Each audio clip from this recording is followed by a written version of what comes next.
গত কয়েকদিন থেকে টানা অনবরত বৃষ্টি হচ্ছে, মানে বলতে গেলে 1 সেকেন্ডের জন্য থামাথামি নেই। কিছু কিছু এলাকায় নাকি বন্যাও শুরু হয়েছে। আসলে ওই সব এলাকার মানুষগুলোর জন্য খারাপ লাগে। একটু বেশি বৃষ্টিপাত হলেই তাদের পানি উঠে যায়, বাসাবাড়ি ডুবে যায়। বৃষ্টি সবার জন্য সুখকর হয় না, আর আমরা তো বাসায় বসে আসলে টেরও পাই না যে বাহিরে কি হচ্ছে। তো যাই হোক, একদিক দিয়ে বৃষ্টি হচ্ছে আর অন্যদিকে কোনো কাজও করতে ইচ্ছে করে না। আসলে বৃষ্টির শব্দ শুনলেই মনে হয় যে অলসতা ধরে যায়। কিন্তু মেয়ে হয়ে যেহেতু জন্মেছি, কাজ না করেও উপায় নেই। নিজে না খেলেও পরিবারের অন্য সদস্যদেরকে তো খাওয়াতে হবে। তো আমি এখানে ছোট মাছ ভুনা করব আজকে, আর তেমন কিছুই রান্না করব না। তো এখানে কই মাছ আরো ভ্যারাইটিস ধরনের মাছ আছে, আসলে সবগুলো চিনিও না, নামও জানি না। তো এগুলো বাড়ি থেকে আমার মা এনেছিল। তো মাছগুলোকে আমি হলুদ আর লবণ মাখিয়ে এরপরে তেলে একটু ভেজে নিচ্ছি।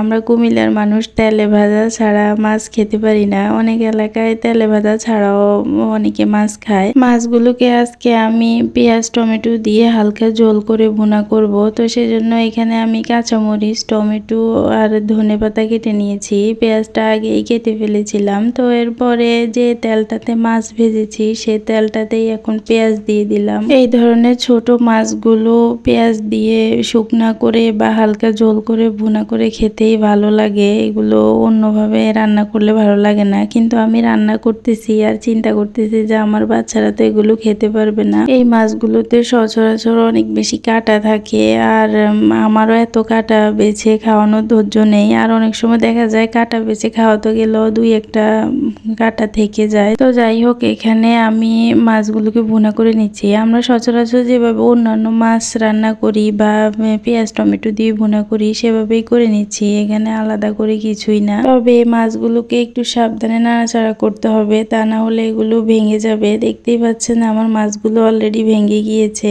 আমি একটু বেশি নাড়াচাড়া করে ফেলেছিলাম। তো যাই হোক, এরপরে আমি এগুলোকে ঝোল দিয়ে এরপরে ধনেপাতা দিয়ে নামিয়ে রাখবো। তো রান্না শেষ করার পর ইচ্ছে করতেছিল চুলে একটু তেল দেই। তো আমি এখানে বাজাজের একটা তেল নিয়েছি। আমি সচরাচর খুব একটা তেল দেই না, আমার বিরক্ত লাগে। আজকে ভাবলাম যে খালাকে দিয়ে একটু তেল লাগাই। তো এখানে তেলের বোতলে কিছু মেথি, এগুলো খালাই রেখে দিয়েছিল। মেথি দিলে নাকি চুলের গোড়া শক্ত হয়। তো যাই হোক, এখন হচ্ছে বিকেল বেলা, আমি এখানে কিছু চিকেন ফ্রাই করে নিব। বৃষ্টির দিনে একটু ভাজা পোড়া খেতে ভালোই লাগে। তো যেহেতু এগুলো ফ্রোজেন আইটেম, সেজন্য প্রথমেই তেলটাকে অনেক বেশি গরম করে নিতে হবে, এরপরে চিকেনটা দিতে হবে। চিকেনটাকে ফ্রিজের থেকে বের করে রেখে দেওয়া যাবে না, বের করে সাথে সাথেই তেলে দিয়ে দিতে হবে। আর মিডিয়াম টু হাই হিটে ভাজতে হবে। যেহেতু আমার চিকেনটা আগেই সিদ্ধ করা, তাই এখানে আর সিদ্ধ হওয়ার কিছুই নেই। এরপর পছন্দ মতো কালার আসা পর্যন্ত উল্টে পাল্টে ভেজে নিতে হবে। তো আজকে এই পর্যন্তই, আল্লাহ হাফেজ।